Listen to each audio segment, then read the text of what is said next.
पिछली वीडियो में मैं आपको बता रही थी कि समाज का कॉन्सेप्ट, समाज के कॉन्सेप्ट को समझाते हुए मैंने यह बताया था कि समाज सामाजिक संबंधों की व्यवस्था है और उसमें सामाजिक संबंध का अर्थ क्या है।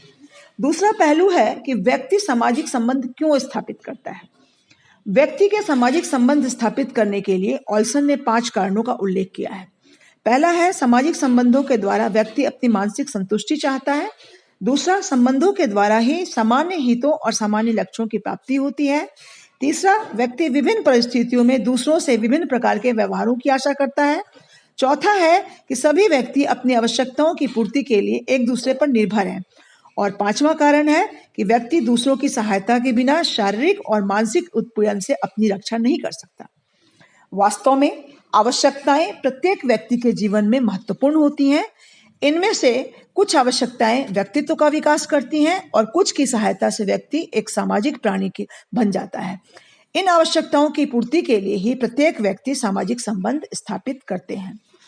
जैविकीय आवश्यकताओं को पूरा करने के लिए व्यक्ति अनेक प्रकार के मानसिक और पारिवारिक संबंध स्थापित करते हैं और स्वार्थ की पूर्ति के लिए अनेक प्रकार की समितियां और संस्था का निर्माण करते हैं। समाज में अपनी महत्वाकांक्षा को पूरा करने के लिए भी व्यक्ति आर्थिक, नैतिक, धार्मिक और राजनीतिक क्षेत्र में विभिन्न व्यक्तियों से संबंध स्थापित करते हैं और उससे अपना व्यक्तित्व का विकास करते हैं। मनुष्य स्वयं एक सामाजिक प्राणी है जो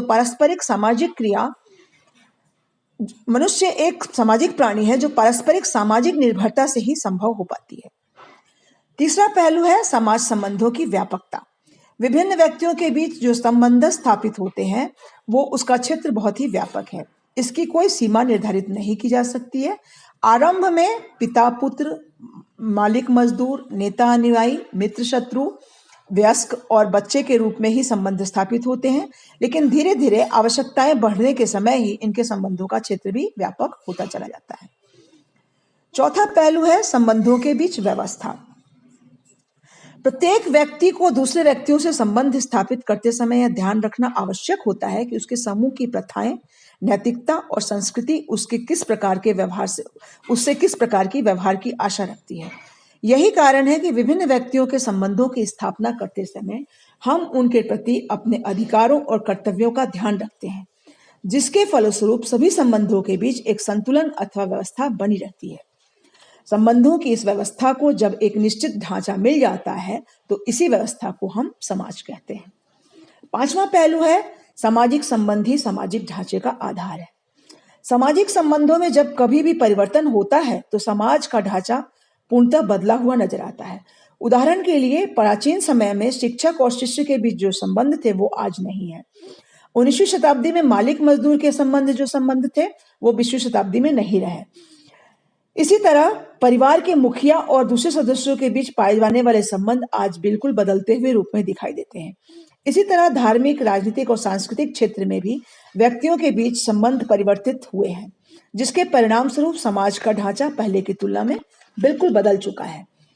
उपरोक्त विवेचन से स्पष्ट है कि सामाजिक संबंध हमारे जीवन को चारों ओर से प्रभावित करते रहते हैं।